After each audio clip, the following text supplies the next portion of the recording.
আজকে ভারত সরকার আরএসএস এর এজেন্ডাতে চলছে।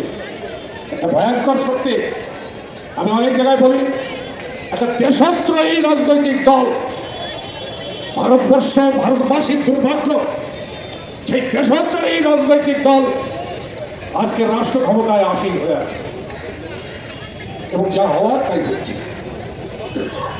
এই বাজেট চেষ্টা হচ্ছে একটা উল্লাস তৈরি করা,